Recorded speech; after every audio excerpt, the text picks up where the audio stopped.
it's quite an interesting discussion. I always say that although I may prefer block 8, for example, Joe from Cape Town may want to be closer to the pools. So I'm sort of going to give the pros that I've been seeing from each block and as to why people have been choosing them. So within the front blocks that we've seen on the screen here, you've seen from block 6 to block 10 over there. What we are getting there is those are sitting on that green belt. So it's going to be rehabilitated forestal land in that front unit there. So a lot of people are liking that. They're going to be looking onto that. I can almost see it behind Bruce's render there. So you're going to have a bit of a bit more privacy in terms of the front of your unit for those units. So people have been quite interested in those units. We're looking at, I'm going to back up to the blocks in the middle there.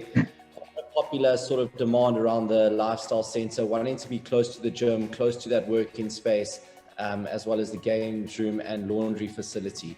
So those blocks are sitting right there. They also, the parking of those blocks are quite close to the units, so people like that sort of access.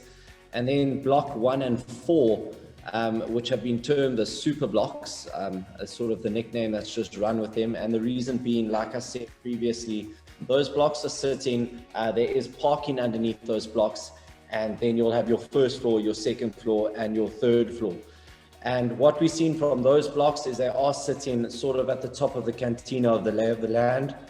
So we're going to see a lot more views from that perspective over most of those apartment blocks in the front, as well as in that northwesterly direction into that sort of forestry area in the front there. So a bit more views, a bit more height, which people are quite attracted to. Garden units, quite popular, but then also with the first floor, second floor, you're looking at high returns on that rental, with the units being priced a bit cheaper as well. As always, there's a bit of that security factor with people feeling a bit safer not being on the ground. So it's sort of a mix, but I sort of like to try and speak to each block and their pros rather than their cons from my perspective. I see a couple of questions. Sorry, Steph, if I could just jump in there.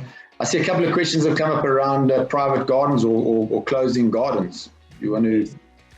Yes, so garden units will have an enclosed garden. There is going to be fencing around those gardens, which is quite nice, a bit of extra space there. And that's the reason why those garden units are factored in with price as well, being a bit higher priced, as you are getting that sort of provisional garden for yourself. So they will be cornered off within the spaces you'll see on the site development plans on the websites, and not too clear on this render, but you can actually see that demarcated area that will be fenced off and a gate leading into that garden as well. So you'll have access from both the points for that.